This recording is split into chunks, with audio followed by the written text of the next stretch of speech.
Buenos días. Por favor, de apagar sus celulares, por favor. Y vamos a comenzar y abrir nuestras Biblias en 1 de Juan, capítulo 3. Y vamos a rezar a esta sección de escritura que hemos estado estudiando por 5 semanas, del versículo 4 al 9, 1 de Juan, capítulo 3, del versículo 4 al 9. Estamos tratando sobre la segunda prueba de 6 pruebas, a ver si es que uno que dice que es un creyente realmente ama a Dios. Este es el tema central que hemos estado tratando. Y por favor, te abren sus Biblias ahí. Vamos a leer de 1 Juan, capítulo 3, del versículo 4 al 9, y vamos a orar. Señor Padre, en esta mañana, primeramente queremos expresar nuestra gratitud por su amor, su bondad, su gracia, su misericordia que ha sido derramada sobre nosotros. Gracias. No queremos minimizar, despreciar ese gran amor que tú tienes por nosotros. Ahora, Señor, te pido que, Señor, calme nuestros corazones, nuestros pensamientos, Señor, y que podamos enfocarnos en la presencia suya de su palabra, Señor. ¿Sí? Con el propósito que podemos oír la palabra suya, su voz, Señor, y que tenga un impacto transformativo en nuestras vidas. Ahora, Señor, ayúdanos a comprender la voz suya y la voluntad suya en el nombre de Jesucristo. Amén. Amén. En 1 Juan, por favor, del versículo 4 al 9, dice lo siguiente, dice: todo el que practica el pecado practica también la infracción de la ley, pues el pecado es infracción de la ley. Y vosotros sabéis que Él se manifestó a fin de quitar los pecados, y en Él no hay pecado. Todo el que permanece en Él no peca. Todo el que peca ni le ha visto, todo el que peca ni le ha visto ni le ha conocido. Hijos míos, que nadie os engañe. El que practica la justicia es justo, así como Él es justo. El que practica el pecado es del diablo. ¿Por qué? Porque el diablo ha pecado desde el principio. El Hijo de Dios se manifestó con este propósito para destruir las obras del diablo. Y es aquí donde estamos en versículo 9 hoy día. Ninguno que es nacido de Dios practica el pecado, porque la simiente de Dios permanece en él y él no puede pecar porque es nacido de Dios. Quiero que usted note algo en versículo 9. Él dice lo siguiente, dice: porque la simiente de Dios permanece en él. Aquí está la clave de todo lo que el apóstol Juan nos está hablando a nosotros en estas epístolas, y especialmente en el Evangelio de Juan, donde está el pastor Joe predicando domingo tras domingo. Y te recuerda la profecía que se nombra y se nos aclara a nosotros, ¿ves? En cuanto Pablo viene a ratificar en Gálatas lo que se dijo en Génesis, que la simiente es ¿quién? Es el Señor, que viene a destruir las obras del diablo. ¿Te recuerda eso en Génesis en capítulo 3? ¿no? Bueno, ahora el apóstol Juan nos viene a aclarar a nosotros en términos más concretos qué es la obra de la simiente. Es el Señor Jesús. Si es que hemos nacido de nuevo, y lo pongo en esos términos domingo tras domingo, ¿por qué? Porque históricamente, y especialmente en los últimos 40 y pico de años en la historia de la iglesia postmoderna, ellos han descubierto en muchos países, encuesta tras encuesta tras encuestas, que muchos que asisten a la iglesia no son nacidos de nuevo, son religiosos. Hay una tremenda diferencia entre ser religioso y nacer de nuevo.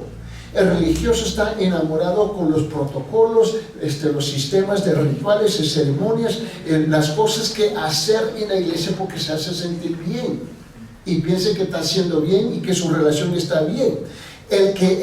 La persona que tiene una relación verdadera con el Señor Jesucristo vive palpablemente esos principios, todo lo que es simbólico en la religión lo está viviendo en lo actual. Ahí está la gran diferencia. Y hace un tiempo atrás que estuvimos hablando y con el hermano Héctor en los jueves en el programa de televisión y con el pastor Joe los viernes, que la religión del Antiguo Testamento y la religión del Nuevo Testamento, algo sucedió. Es igual, la diferencia que la segunda en el Nuevo Testamento es aplicativa, se tiene que aplicar, se tiene que vivir. En el Antiguo Testamento uno viene a practicar lo simbólico, pero en el Nuevo ya Él ha llegado. Aquí está la gran diferencia entre el Antiguo Testamento y el Nuevo Testamento. Note bien en sus separatas, por favor, y le quiero llamar su atención a la pizarra donde yo quiero llegar hoy día, por favor, y es aquí, y creo que está en página 2 en sus separatas. Y le quiero llamar a la atención de ustedes aquí en la pizarra, porque llegamos al punto número 5 de esta serie de enseñanzas de versículo 4 al 9. Llegando al punto número 5, el nuevo nacimiento. Estamos hablando del nuevo nacimiento. Cuando yo comencé en el ministerio, y ya estamos aproximadamente 40 años, una de las cosas que yo voy notando, que en ese tiempo jamás nosotros hablábamos en el ministerio, en el pastorado, de predicar el evangelio en la iglesia. No se hablaba de predicar el evangelio en la iglesia. ¿Por qué? Porque se asumía que los que asistían eran creyentes, que habían nacido de nuevo. Principalmente el evangelio era la obra evangelística que se llevaba a cabo afuera del contexto de lo que se llama la iglesia, para predicarle a aquellos que no eran creyentes. Pero hemos visto un fenómeno en los últimos 40 años en la historia de la iglesia postmoderna, que la iglesia ahora es más religiosa que lo que era 2000 años atrás. Porque aquí hemos mezclado, y cuando yo digo aquí, estoy hablando del mundo, no estoy hablando necesariamente de Perú, ¿no? Para que no me salgan con los sentimientos personales. Y el asunto es que en este mundo ahora muchos asisten a la iglesia pero nunca han nacido de nuevo. Y esto ha sido un shock en los últimos 40 años, donde todo se tiene que cambiar radicalmente en cómo nos acercamos a los púlpitos, en la escuela dominical, a los estudios bíblicos, porque vamos descubriendo que muchos han desarrollado un vocabulario cristiano, entre comillas, un vocabulario bíblico, y te desarman, y es la razón porque yo lo he dicho en el pasado, y aún han escuchado los labios del pastor, yo también, es como cualquier bolana que entra por la puerta, le decimos hermano. De unas reuniones de radio nosotros sacamos esas mañas, esa costumbre. Un hermano, una hermana que ha nacido de nuevo se ve por su vida grita si es o no es un creyente. Pero el hecho que tú asistes a una iglesia no te convierte en cristiano, ni siquiera creyente. Y lo he dicho en el pasado, yo puedo dormir en la cochera esta noche, pero eso no me convierte en un carro. ¿Entiende? Y el apóstol Juan dedica 5 capítulos, y luego segunda de Juan y tercera de Juan, estamos en las epístolas, dirigiéndose a quién, a la iglesia. El lenguaje que se dirige a la iglesia no tiene sentido si no fuera verdad, que se estaba dirigiendo a muchos que eran religiosos y había mezclado, y no se olvide que en esa época también se había mezclado un sinfín de cosas del paganismo de la cultura, y eso es igual hoy día por todas partes del mundo. El quinto punto es el nuevo nacimiento. Está el resultado, eso es aquí donde yo quiero enfocarme, el resultado de la liberación del pecado. Note bien, el creyente, aquí tengo una declaración, una oración que suena un poco raro. El creyente es libre de vivir y practicar el pecado. Si te recuerdas, la semana pasada estuvimos hablando de eso. Mira, yo sé que comúnmente, eclesiásticamente, en las iglesias tenemos la costumbre de decir que el diablo esto, que el diablo otro. Yo no tengo tiempo para gastar. Mira, el diablo no paga la luz, no paga gas, no paga agua y no paga el alquiler, ¿no? Y la iglesia pasa 60 minutos hablando del diablo. Yo no tengo tiempo para hablar del diablo. Porque el diablo no puede hacer absolutamente nada contra su persona si eres un creyente verdadero. Ahora, pero si uno religioso, hace estragos contigo. Y luego la forma como tú te vas excusando es echando la culpa al diablo. Cuando la verdad es que ahora el creyente es libre de vivir y practicar el pecado. En otra palabra, cuando usted peca voluntariamente. Ahora, él puede tentar, eso es cierto, pero tú tienes que tomar la tentación para pecar. Ahora vamos a llegar, el verbo pecar está en el tiempo presente. El verbo pecar está en el tiempo presente, es algo continuamente que tú estás haciendo. Y luego vamos a llegar a la pregunta, ¿cuál es la semilla de Dios? 1, la semilla del nuevo nacimiento. 2, la semilla de la nueva creación. 3, la semilla es la semilla del nuevo hombre. 4, es la semilla de la naturaleza divina. Y 5, es la semilla incorruptible de la palabra de Dios. Es aquí donde los quiero llevar hoy día, con su permiso. El hermano Héctor no está con nosotros hoy día, la hermana Janie, el hermano Donny, el hermano Benny, ¿no? La hermana Juana, ¿no? ¿Y qué más fue? Y Mónica. Ellos fueron a Pusa, ¿no? Pusa es. Ellos están evangelizando allá esta mañana, salieron tempranito. Note bien en la segunda en la página 2, donde yo quiero llegar en sus separatas con el 5º punto. Ahora, el gran y muy conocido pastor John MacArthur, él dijo algo interesante, y me recuerdo que lo dijo en una conferencia que yo estaba asistiendo, pero él dijo, a quienes el Espíritu Santo regenera, les implanta, no está en sus separatas, ahí están lo convocando.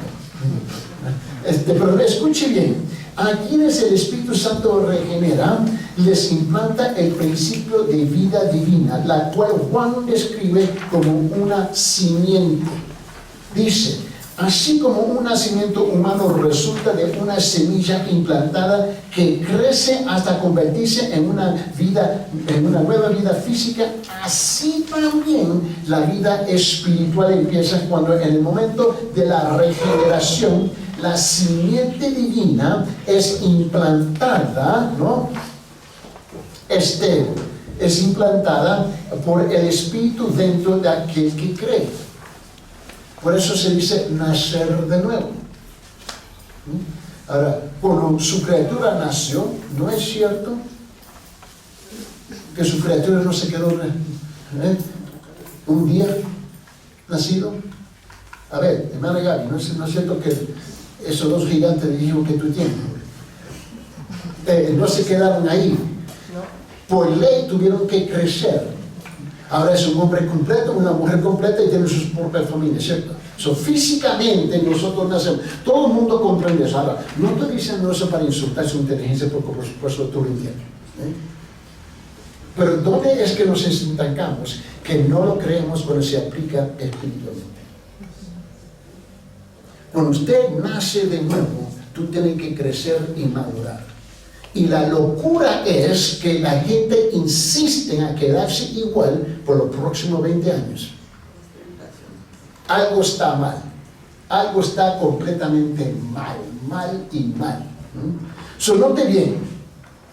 Quiero que vea conmigo en sus separatas, punto número 5, ¿no? El resultado.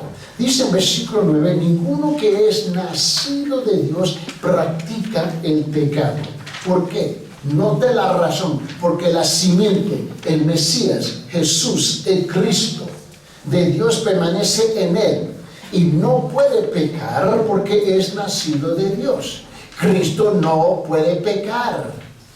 Y si es que Él realmente mora en nosotros, nosotros no pecamos habitualmente. Permíteme aclarar una vez más, porque cada vez que yo llevo a enseñar esta sesión de escritura, la gente está confundidos. Primeramente, todo el mundo peca. ¿Estamos de acuerdo? Amén. Y están muy capacitados para pecar, ¿cierto? Si no, más bien, ¿sabe qué? Hermano Yuri, tú tienes tu criatura, ¿no? Recién nacida. Yo te aseguro que tu bebé, tú no la tienes que enseñar a pecar. Yo te aseguro. Y te lo puedo comprobar. Y tu hijo, ese grandote que tú tienes ahí, le tuviste que enseñar a pecar. No, hombre, es algo en la naturaleza, en la ADN de cada ser humano que nosotros aprendemos y pecamos. La primera palabra que traspasa los labios de una criatura no es no. ¿No? ¿Quién enseñó no? Nadie. Tú le tienes que enseñar sí. Obedecer, ¿cierto? ¿Sí o no? Ahora, pero ahora tú tienes que criar a esa criatura para que sea un miembro de su familia, ¿no? Como la hermana Yuri tiene su criatura ahí, esa de 500 muertes ahí. Ella tiene que aprender ahora de ser parte de la familia, de su familia, de los valores que usted va a inculcar en la vida de ella, ¿no? Su tradición, su cultura, su lenguaje, etcétera, etcétera, etcétera, etcétera. Eso todo es un aprendizaje, ¿ves? Cada ser humano nace y no se convierte en un animal. Tiene que aprender cómo vivir como un ser humano dentro de su familia, ¿cierto? ¿Sí o no? Y eso es lo que hacemos. Ahora, igual en la vida espiritual, tenemos que ahora deshacernos de un sinfín de cosas que hemos abrazado toda la vida, culturalmente, políticamente, en la sociedad, en la tradición. Y ahora tenemos que abrazar las cosas escriturales en esas vidas. Y lo he dicho muchas veces en el pasado. Ahora, la cosa que tenemos que captar, que la cultura, ¿ves?, su base no es la escritura. La cultura, su base es el mundo. Ahora, eso quiere decir que todas las culturas en el mundo, ¿no?, su base es su fundamento, sus cimientos de ¿qué? Es el mundo. Y las culturas comenzaron ¿cómo? Como que nacieron con la idea de sobrevivir. Hicieron lo que hicieron para poder sobrevivir. Y con el tiempo eso se fue desarrollando hasta que donde estamos hoy en día. Ahora, yo no estoy atacando la cultura. Lo que yo ataco es la cultura suya, lo ataco todos. Y la gente se molesta con eso. ¿Por qué? Porque la verdad te molesta. Tenemos que reconocer que las culturas nuestras, y no importa qué país estamos, son corruptas por su naturaleza. Ahora, cuando nosotros imponemos la cultura sobre la palabra, sobre la escritura, la vamos a contaminar, la escritura. Pero cuando imponemos la escritura sobre la cultura, no la vamos a contaminar, la vamos a purificar. Ahí está la diferencia. En ninguna parte las escrituras anulan la cultura. ¿Me está escuchando? En ninguna parte la escritura anula la cultura. La purifica. Pero cuando impones la cultura sobre la escritura, tú anulas la escritura. Ahí está la diferencia. ¿Me está captando la idea? Ahora, con eso, hay dos cosas. Primeramente, el pecar es un concepto muy distinto que vivir en pecado. Todos nosotros vamos a pecar. Si no, el apóstol Juan no tuviera sentido de decirnos en 1 Juan capítulo 1, versículos 5, 6, 7, 8 y 9. ¿Ves? Confesar sus pecados y él es justo y fiel de ¿qué? De perdonar nuestros pecados. ¿A quién se está dirigiendo? ¿A los paganos o a los creyentes? A los creyentes. Eso está. No estamos hablando que tú nunca vas a pecar, porque eso no existe. Ninguno de nosotros hemos llegado al estado de perfección. Eso es imposible. Ahora, el creyente no vive en un estado de pecado habitualmente, continuamente en el presente. Porque si la persona que está pecando continuamente, ¿ves?, ese no es creyente, y te lo puedo comprobar por la palabra. Ahora, hay muchos que dicen que son creyentes, eso sí, y tienen el vocabulario, porque nosotros le hemos dado el lujo de decirle hermano y hermana, y lo tenemos para ellos completamente confundidos, y se dan el lujo de nombrarse o autonombrarse creyente y viven en un estado de pecado. Y siempre vienen con el paquete de, bueno, Dios, que Dios me entiende, o Dios entiende mi situación. Y tú notas el lenguaje que Dios usa. O sea, ahora, nos estamos dirigiendo al creyente verdadero, el que ha nacido. Note bien conmigo. Note, el verbo pecar está en tiempo presente. El creyente es libre de vivir y practicar el pecado. ¿Por qué? Porque ahora el poder del diablo ha sido destruido en tu vida. Ahora tú decides, tú escoges a pecar. Todos nosotros. Pecar significa en el pecado, continuar en el pecado, pecar constantemente, practicar el pecado, pecar habitualmente, vivir en pecado. Vivir en pecado. Las Escrituras no están diciendo que una persona llega a la perfección sin pecado mientras está en la tierra. Ninguna persona puede lograr la perfección de Dios y su gloria. Más bien, esas son tonterías según las Escrituras. Tú sabes que camino y dice, pues yo soy perfecto. Bueno, ¿sabes qué? No te me acerques porque te voy a contaminar, ¿ok? Por favor. Esa es la razón por que nació el legalismo. El legalismo en muchas iglesias, para tratar de conformar y forzar a las personas a vivir en cierta forma, en lo exterior, para adentro están luchando. Están luchando. Mira, por su propia naturaleza, el hombre no está a la altura de la gloria y la perfección de Dios. Yo creo que estamos claros en eso. Ahora la pregunta aquí es, ¿cuál es entonces el significado de las palabras Él no comete pecado? Y Él no puede pecar. Note bien. Según el gran erudito griego, ¿no? A.T. Robertson, él dijo, no puede continuar pecando, no puede continuar pecando. Bueno, si es cierto que A.T. Robertson, lo que dice sobre el verdadero creyente, si eso es cierto, ¿por qué hay una gran porcentaje en las iglesias pecando continuamente? Porque hay un gran porcentaje de aquel que asiste a la iglesia que están viviendo en pecado continuamente. Porque ser miembro de una iglesia y ser miembro del cuerpo de Cristo son dos conceptos muy distintos. Y cuando tú y yo nacemos de nuevo, nosotros no nos convertimos perfectos de noche a la mañana. Por favor. Hay un periodo de tiempo de transición que estamos deshaciéndonos de un montón de cosas. Y nos va a costar, sí, va a costar. Pero ser justificados es una cosa muy distinta de ser santificados. La justificación es automáticamente, la santificación es automáticamente, pero la diferencia es que la santificación es un acto progresivo. Tú vas creciendo.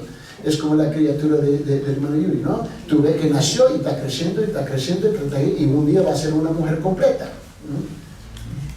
Ahora tú y yo crecemos en esa santificación, donde nos estamos deshaciendo de lo que éramos poco a poco y estamos estamos rehaciendo un sinfín de otras cosas poco a poco en nuestras vidas y estamos madurando, creciendo. Ahora, Robertson agrega esto, él dice, Pablo tiene precisamente la misma idea. Abre sus Biblias en Romanos en capítulo 6, por favor, en versículo 1, y es aquí donde él, mira, cuando yo estaba enseñando Romanos capítulo 6, yo tomé 7 meses solamente en esta sección de escritura, porque el apóstol Pablo dice cosas que uno se cree, ¿qué dijo? ¿Y cómo? Y en Romanos 6.1 él dice, ¿qué diremos entonces? Ahora, él está representando en esta oración, en esta declaración, ¿no? Que está con una pregunta declarativa. Él se está dirigiendo y representando a los religiosos, a aquellos que dicen que son creyentes. Y él dice en versículo 1, ¿qué diremos entonces? ¿Continuaremos en pecado para que la gracia abunde? Y luego él comienza a detallar, versículos 2, 3, 4, 5, 11, 12, 13 y 14. Y tú estás leyendo, pero ¿cómo es posible? Porque no hemos captado, usando la palabra del pastor Joe, tenemos que captar, y muchas veces no lo captamos lo que él está realmente diciendo. ¿Por qué? Porque no hemos comprendido. Mira, todo lo que está presente aquí, el lugar está lleno ahorita, son inteligentes. Todos aquí somos inteligentes. Dejemos el juego que yo entiendo. El problema es que somos ignorantes de ciertos conceptos. Ahora, permíteme explicar eso, porque no lo estoy diciendo para insultar o ofender. Ahora, por años yo estaba en aviones viajando de país en país predicando, pero yo no soy piloto. Si tú me pones a despegar un avión, yo te aseguro que todos van a conocer a Jesucristo inmediatamente. Porque vamos a morir rápido. Yo soy ignorante de ser ¿qué? De un piloto, ¿no? Pero que yo puedo volar en un avión todo el tiempo sentado, abrochado, seguro que sí. O sea, tenemos que entender que todos nosotros somos ignorantes de algo. Ignorancia no es una palabra ofensiva, pero nos ofendemos cuando se nos dice eso, ¿no? Muchos de ustedes pueden cocinar sus platos favoritos aquí en Perú y a mí me encanta comerlos. Ahora, pregúntame cocinarlos, otra cosa. Consumir es una cosa que yo soy un experto. Prepararlo, te voy a pagar. La cosa es esto, que todos somos ignorantes de algo. Y aquí es donde yo descubro que nosotros somos ignorantes de quién realmente somos en Cristo Jesús. Y si tú realmente estás siguiendo el hilo, por decirlo así, de esta serie de enseñanza que el pastor está llevando en Juan, tú vas descubriendo que te está hablando de ti. ¿Quién eres? ¿Quiénes somos? En la persona de Cristo. Note en sus notas que el Nuevo Testamento ampliado, ¿no?, tiene la idea correcta basada en el griego. Dice: nadie nacido o engendrado de Dios deliberada y conscientemente practica habitualmente el pecado. ¿Por qué? Porque la naturaleza de Dios permanece en él. Su principio, esta es la clave, la simiente permanece en nosotros, permanece permanente dentro de él y no puede practicar el pecado porque ha nacido engendrado de Dios. Cuando dice, no, es que no puede, usamos el lenguaje así, ¿no? Es que el diablo me tiene atado. Ese es un lenguaje que usan las iglesias. Y yo estoy, bueno, si el pastor es ignorante, con razón la iglesia es ignorante. Que el diablo te tiene atado. Mira, ¿sabe que yo te creo? Porque no eres creyente. Hemos pasado las últimas 5 semanas hablando de cómo Cristo destruyó las obras del diablo. Y luego regresamos, bueno, no es mi culpa, el diablo me forzó la mano. Oh, el diablo. Wow, cómo nos encanta exaltar al diablo. Y minimizamos al Señor. Una vez que la semilla o la naturaleza divina de Dios ha sido, ahí está la clave, una vez que ha sido, esa es la clave, si es que ha sido, ¿no?, implantada dentro del creyente, el creyente no puede seguir viviendo en pecado. No puede continuar pecando y pecando y no puede practicar habitualmente el pecado. La naturaleza de Dios fastidiará y provocará al creyente y lo llevará hasta un punto en que no puede tolerarlo. El Espíritu Santo, aquella cosa que tú y yo nombramos la conciencia, te va a fastidiar hasta el punto que tú vengas a arrepentirse. Pero la persona que no le molesta es porque la semilla no nace y no vive en él.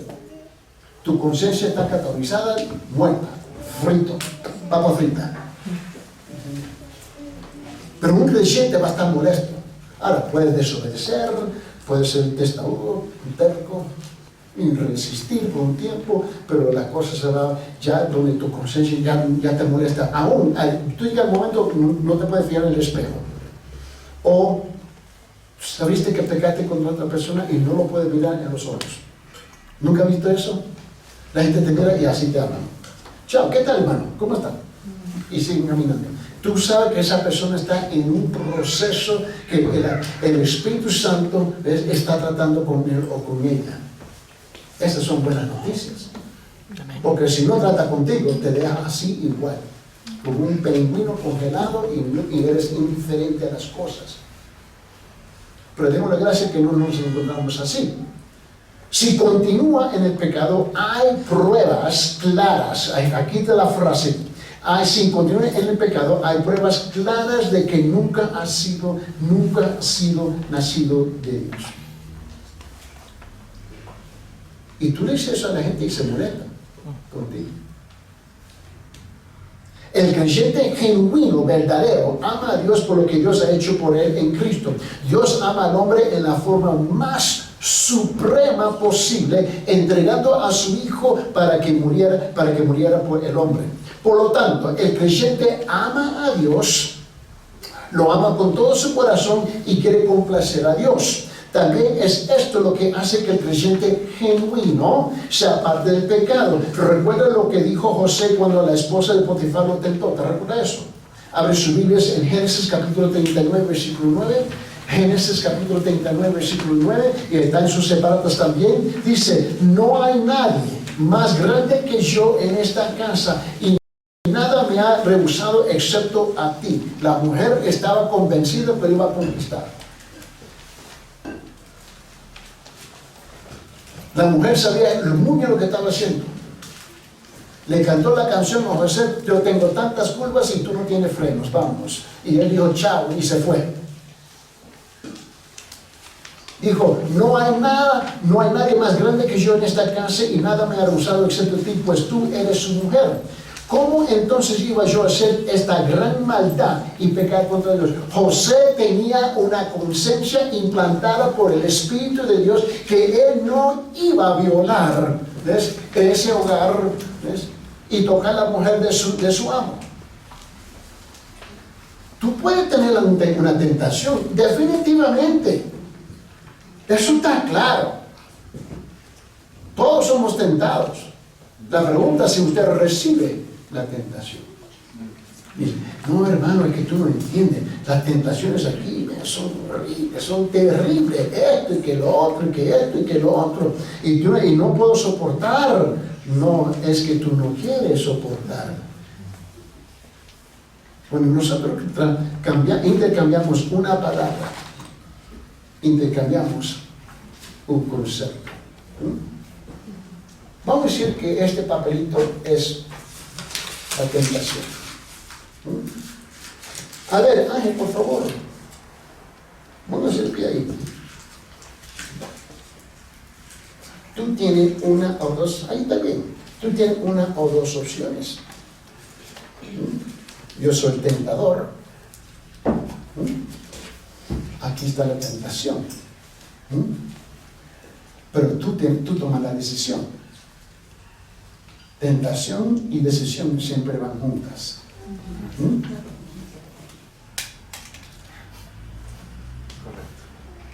¿Qué fue lo que él hizo? No aceptó. Por favor, ayude a este viejo. Ahora, segunda vez. ¿Y qué pasa si él la recibe? Él pecó. Él decidió. ¿Le puse pistola en la cabeza? No. Gracias. Te puedes arrepentir después. Mira, las tentaciones siempre están ahí. Hombre, mujer, no importa quiénes somos, ¿no? Pero es su decisión de recibirla o permite que rebota de él. Es la decisión suya. Ahora te recuerdo cuando dije en la pizarra, el creyente es libre de vivir y practicar el pecado. Es su decisión. Su decisión. Ahora, todos nosotros somos muy famosos y muy conocidos con la idea de que si yo te puedo explicar mi situación, y si te la explico bien, lo que estoy intentando es que tú, ¿ves?, la recibes como una justificación. Tú te puedes justificar y explicar las cosas, pero no anula el hecho que usted ha pecado. Es su decisión. So, note bien, abierta. Abierta, ¿qué es lo que libera al creyente del pecado? ¿Qué es? Haber nacido de Dios, poseer la semilla de Dios dentro de él. So, ahora llegamos a la pregunta, ¿cuál es la semilla de Dios? Te recuerda que estamos hablando del principio de la Biblia en Génesis, ¿no? Cuando hace la promesa de que la simiente llegará un día para destruir, ¿no?, las obras del diablo. Pablo lo viene a rectificar de nuevo en Gálatas y luego nos aclara aquí, ves, que la semilla es Cristo. Él vive en vos, en nosotros. Mira lo que dice. Tenemos 5 semillas. La primera es la semilla del nuevo nacimiento. Abre su Biblia en Juan capítulo 3. Vamos a rezar al Evangelio de Juan, ¿no? Y te recuerda que ya el pastor ya tocó todo esto, pero solamente para dar un breve resumen aquí. En Juan capítulo 3, versículo 3 de 3 a 5, ¿no? Hablando, dice, respondió Jesús hablando con quién. Con Ángel, ¿verdad? ¿Está hablando con Ángel? Nicodemo, y le dijo, en verdad y en verdad te digo, el que no nace de nuevo no puede ver el reino de Dios. Y Nicodemo le dijo, ¿cómo puede un hombre nacer siendo ya viejo? ¿Acaso puede entrar por segunda vez en el vientre de su madre y nacer? Y respondió Jesús, en verdad te digo, el que no nace de agua y del Espíritu no puede entrar en el reino de Dios. Ahora, muchas veces, note el lenguaje que está usando aquí, muchas veces tú y yo tenemos preguntas y no sé si te has fijado bien, se ha hecho un estudio en los evangelios, cuando le hacen preguntas a Cristo, ¿cuántas veces Cristo le respondió directamente a esa pregunta? ¿Cuántas veces?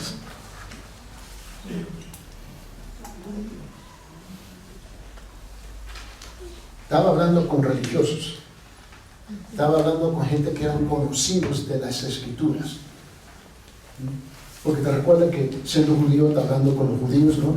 que habían sido criados en el judaísmo, ¿no? Eran religiosos, conocían su religión muy bien, y para ser un verdadero judío ellos fueron criados con las Escrituras. Y lo que me llamó la atención, yo me recuerdo años y años, bueno, más de 25 años atrás, que estaba en el seminario, y el profesor hizo la pregunta, ¿cuántas veces Cristo contestó a la pregunta directamente, con compasión, con misericordia, con los creyentes, en esa época, definiendo quién era creyente en esa época? Y tomamos el nos quedamos, bueno, eso es su tarea esta noche, ya estamos estudiando, estamos leyendo, y esto fue interesante. La mayor parte del tiempo él regañó a los creyentes o ignoró la pregunta directa y le dio la respuesta que le iba a dar. ¡Wow! ¡Qué sorpresa! ¡Qué sorpresa! ¿Por qué? Porque se supone que ellos conocían la palabra, fueron creados en la palabra, inculcados en la palabra, educados en la palabra, y luego hacían preguntas que para un pueblo que supuestamente fue criado en la palabra eran preguntas infantiles. Y él le respondió. ¿Te recuerdas que le dijo a Nicodemo? ¿No eres maestro? Mira el versículo 4. Nicodemo le dijo, ¿cómo puede un hombre nacer siendo ya viejo? ¿Acaso puede entrar por segunda vez en el vientre de su madre y nacer? Y luego, mira, y Jesús le dijo, ¿tú crees que Jesús le respondió a esa pregunta? No, él dijo, en verdad le digo, el que no nace de agua y del Espíritu no puede entrar en el reino de Dios. Él no entró en la biología, en la fisiología del vientre de una mujer para explicar cómo es que uno nace. Le dijo, el que no hace, punto. Y si tú estudias Mateo, Marcos, Lucas y Juan cuidadosamente, esta era la tendencia de Cristo. Él le decía las cosas rotundamente. ¿Por qué? Porque se supone que eran gente criados, ¿ves?, en la palabra. Y las preguntas indicaban, gritaban que algo estaba mal en su caminar. Es igual hoy día. Cuando hacemos preguntas que se supone que nosotros debemos tener ya la respuesta, si es que hemos leído esta palabra. ¿Me recuerda que le dije el 22 de enero, cuando comenzamos, y hoy estamos al 16 de abril, de leer en voz alta los primeros 5 capítulos de Juan, de primero Juan, ¿no? En 20 minutos, toma 20 minutos. Y la mayor parte, cuando hice la pregunta la semana pasada, no lo hicieron. Y van a seguir haciendo las preguntas que que bíblicamente se considera infantil, ya teniendo la herramienta en sus manos de haber estudiado lo que dice el Señor. ¿Ves? El asunto nunca es inteligencia. Nunca. Este pueblo es inteligente. Más bien, cuando trabajo en los campos, con el pueblo, donde la educación formal es muy poca, el pueblo es súper inteligente. El asunto es que no queremos, porque no es algo que valoramos y no tiene prioridad en nuestras vidas. Y es ahí donde caemos debajo de las tentaciones del enemigo.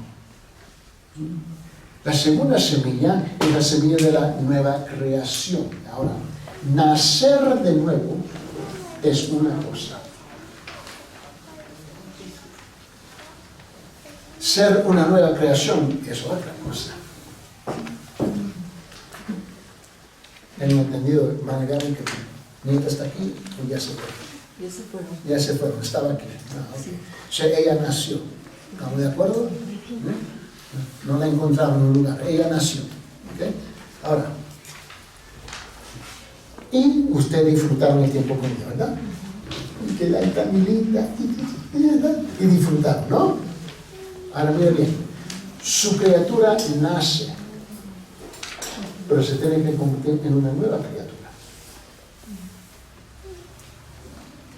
El nacer y nueva criatura son dos cosas muy distintas. Todos hemos nacido aquí.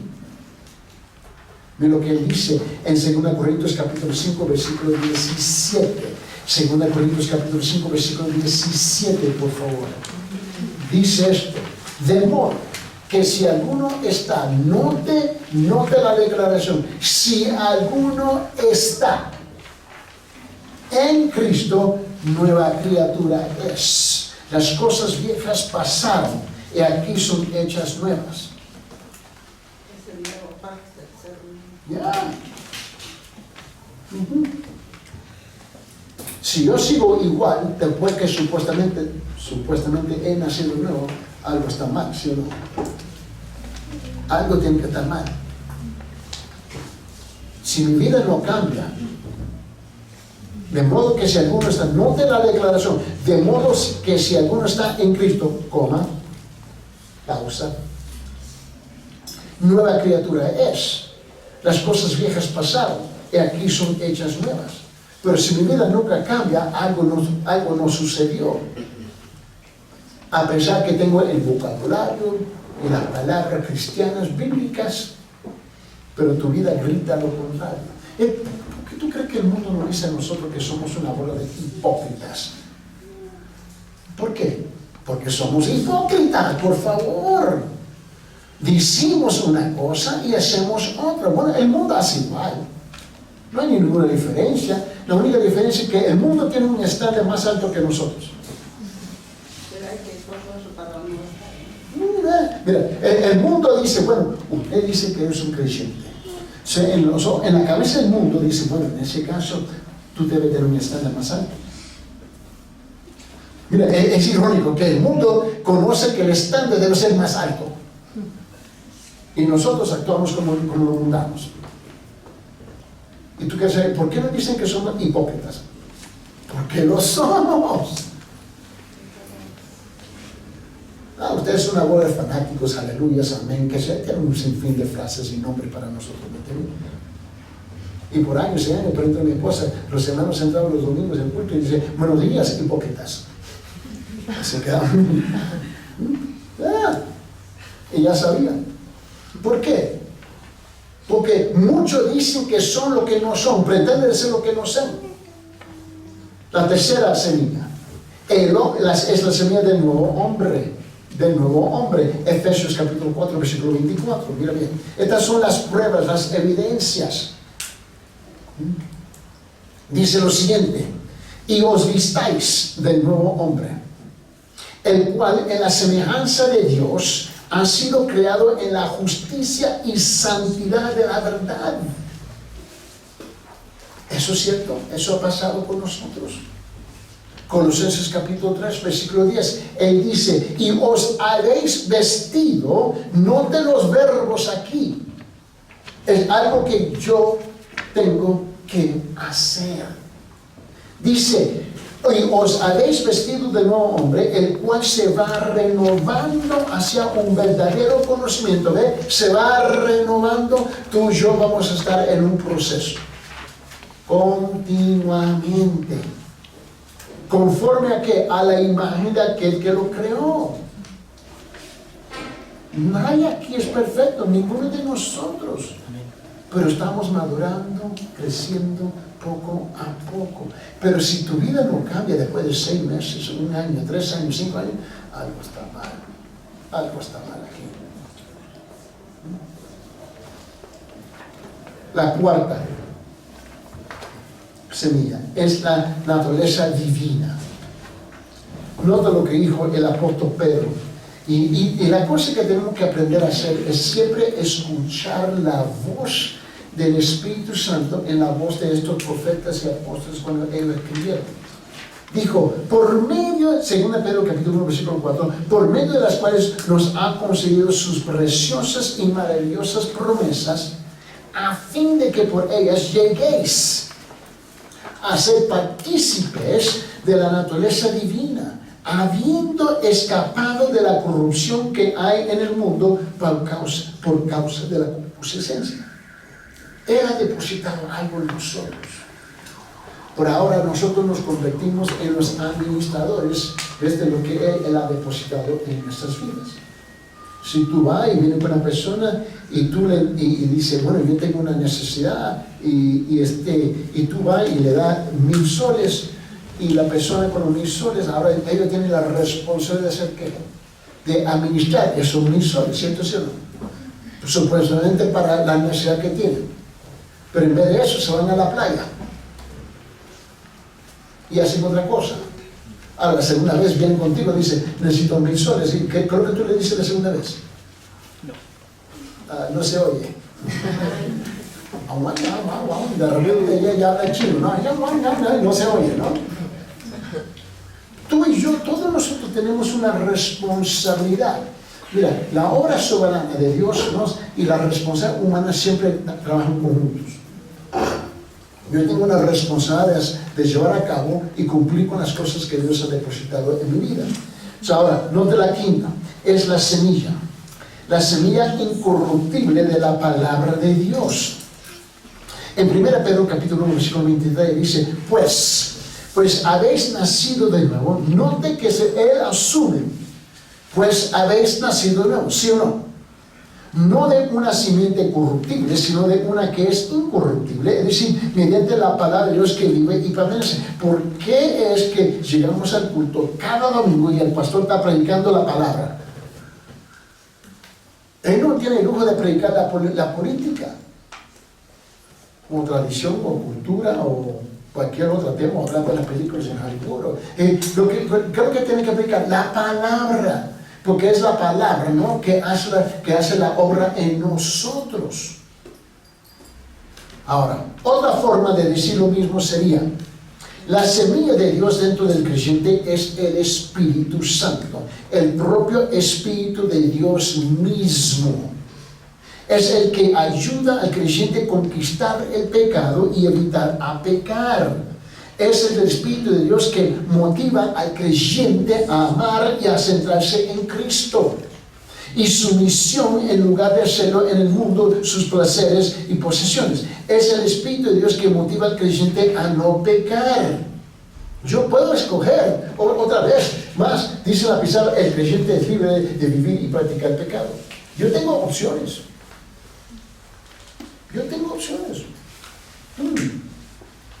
Me gusta esto y me gusta eso. Pero entre los dos, una vez yo voy a pecar. El diablo nunca me viene a torcer el brazo y dice, tú tienes que hacer esto. Es algo que yo tengo que escoger, elegir. El problema nuestro es raro, mira.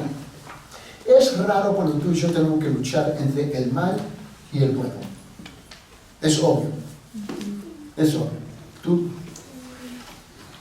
Aún los pequeñitos te pueden decir eso. ¿Cuántas veces un pequeñito nos habla a nosotros? ¿Y por qué hace eso? ¿Y te quedas avergonzado? Ahí no está el problema. Donde muchos nosotros como creyentes pecamos es tener que escoger entre el bien y el mejor. El mal y bien es claro. Es el bien y el mejor, donde está un poco nebuloso, ¿no? ¿Y cuántas veces hemos querido el bien y descubrimos que el bien no se convirtió en bien, fue algo malo?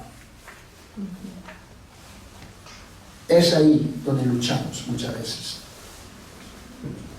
William Barclay, otro erudito muy conocido, dice esto: en su forma incisiva de expresar la verdad, dice que el tratamiento que hace Juan del pecado puede manifestarse en 4 etapas. Nota que utilizamos este bosquejo, ¿no?, para mayor claridad. 1. A. El ideal es que en la nueva era el pecado desaparezca para siempre.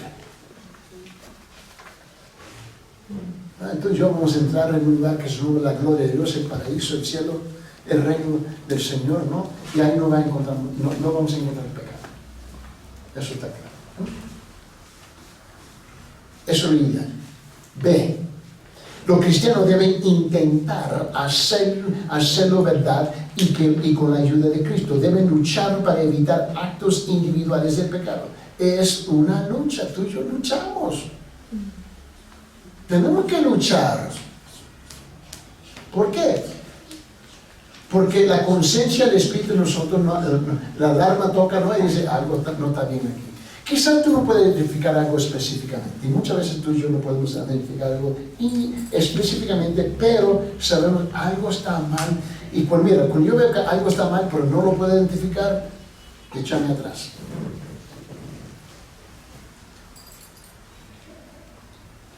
Yo no tengo los que decir, bueno, no estaba muy claro, so decidí de aquí marchar adelante.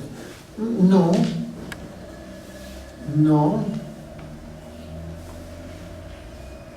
Tú sabes, algo no está bien. El hecho que no está claro debe ser más que suficiente. Me detengo. No sé lo que es, me voy a detener. Los cristianos deben intentar hacerlo verdad y con la ayuda de Cristo deben luchar para evitar actos individuales de pecado, lapsos ocasionales en aquello que es incorrecto, abandonos temporarios de la bondad. Vamos a experimentar estas cosas. Pero ¿qué es lo que hago? ¿Qué es lo que hacemos? Vamos con el Señor, perdóname. No, fallé aquí. Pero saben, en vez de decir, mira, Señor, regué la cosa, lo dañé, es mi culpa. Pero ¿qué es lo que hacemos? Bueno, hermanito, no, déjame explicarte lo que pasó. No le expliqué. Y cuando los hermanos se me han acercado, déjame explicar, ahí los dejo con la boca abierta ahí, y dice, pero paz, y yo me voy. No te voy a dar ese lujo. Porque en ese momento, en vez de arrepentirse, tú quieres explicar. Todas las explicaciones del mundo no son necesarias. Simplemente, ¿sabe qué? Perdóname, lo regalé. Y chévere, vamos a marchar adelante. ¿Entiendes? Es todo lo que tenemos que hacer, nada más. Pero tú sabes, el ser humano, este orgullo no me permite. Te tengo que explicar para justificarme en vez de arrepentirme. Perdóname, arreglamos las cosas, marchamos juntos, feliz. Pero cuando tú comienzas a tratar de explicarlo, ya es que tú te quieres justificar. Eso es lo que tú quieres hacer. No, pero, tú sabes el lenguaje, ¿no? Pero tú, pero ella. No. La decisión fue suya, no fue la decisión de la otra persona. C. De hecho, todos los hombres tienen estos lapsos y cuando los tienen, deben confesarse humildemente a Dios y siempre perdona al penitente y al corazón contrito.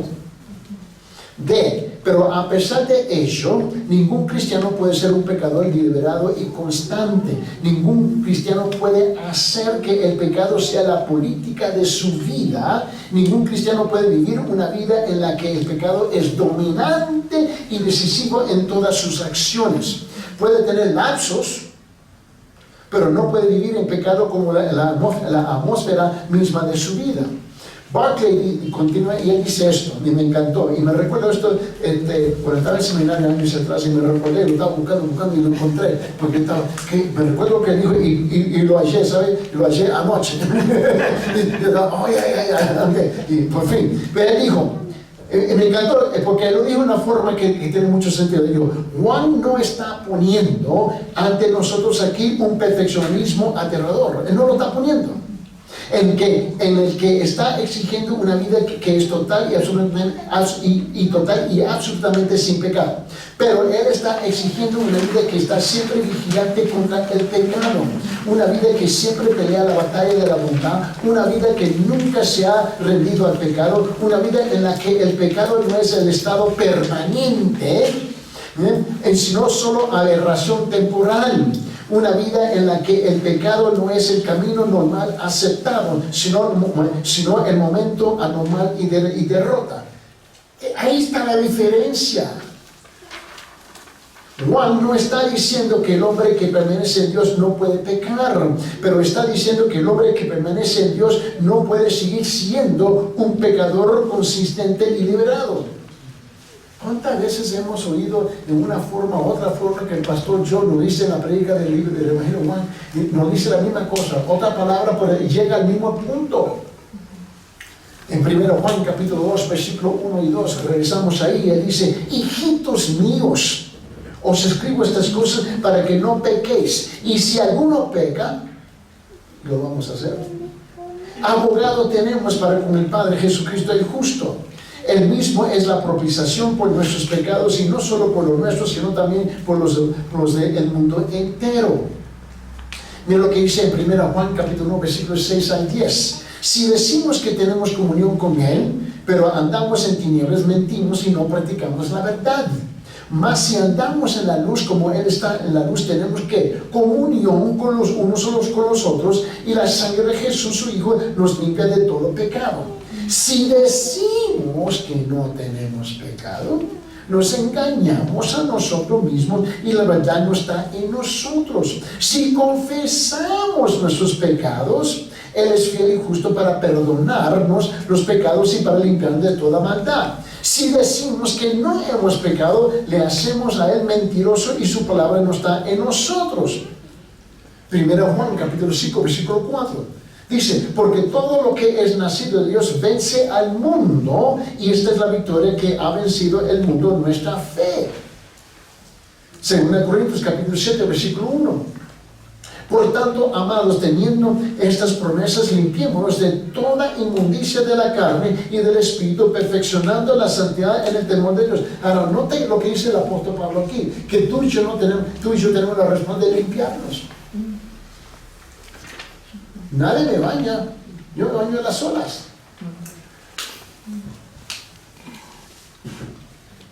¿Quién aquí necesita ayuda para bañarse? Ahora sé que voy a llegar más pronto de lo que yo pensaba, donde voy a necesitar ayuda. Yo reconozco eso. Y en ese momento no me van a importar. Pero la cosa es que todos, ¿ves? Pero ahorita, ¿quién necesita ayuda verdaderamente? ¿Entiendes? No he llegado ahí todavía, pero yo sé que voy a llegar ahí. ¿Entiendes? Si Dios me lo permite. Si no, chao, gloria, arrivederci, me voy y entro en la gloria más temprano. Pero la cosa es que tú y yo tenemos la responsabilidad y la capacidad de limpiarnos de los pecados. Hebreos capítulo 12, versículo 14, estos últimos 3 versículos, aquí también 3 cerradas, ¿no? La primera es Hebreos capítulo 12, versículo 14, buscar la paz con todos y la santidad, sin la cual nadie verá al Señor. Busque toda la paz que tú puedas. Mira, ¿saben que buscar la paz con una persona no quiere decir que están de acuerdo en todo? Nosotros no somos robots.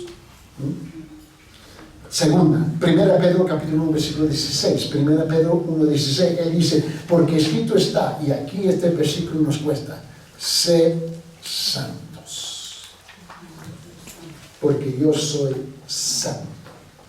Dice, pero no puedo, seguro que sí, porque no es lo que tú haces, es lo que Él hace.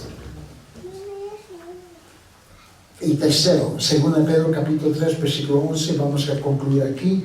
Puesto que todas estas cosas han de ser destruidas de esta manera, ¿qué clase de personas no debéis ser vosotros en santa conducta y en piedad? Dale gracias, démosle gracias al Señor, que Él no nos abandonó a nosotros para intentar de realizar esto a las solas. Tenemos esa cosa tan preciosa que se nombra el Espíritu Santo en nuestras vidas, para ayudarnos a crecer y seguir marchando en adelante. Oremos. Señor, gracias. Gracias por tu amor. Gracias por tu presencia con nosotros. Gracias, Señor, que no nos tienes aplastado de lunes al domingo, Señor, pero nos sigues animando, Señor, levantando, ¿no?, con tu palabra, donde tu Espíritu trata con nosotros la parte más profunda de nuestros corazones y nuestros pensamientos, Señor. Tenemos accesible a tu palabra, que es la voz suya, Señor. Tenemos hermanas y hermanos con que podemos hablar para ayudarnos a aclarar las cosas en nuestras vidas, Señor. Que tenemos mucho más recursos de lo que pensamos. Y gracias, Señor, que no estamos a las solas, Señor.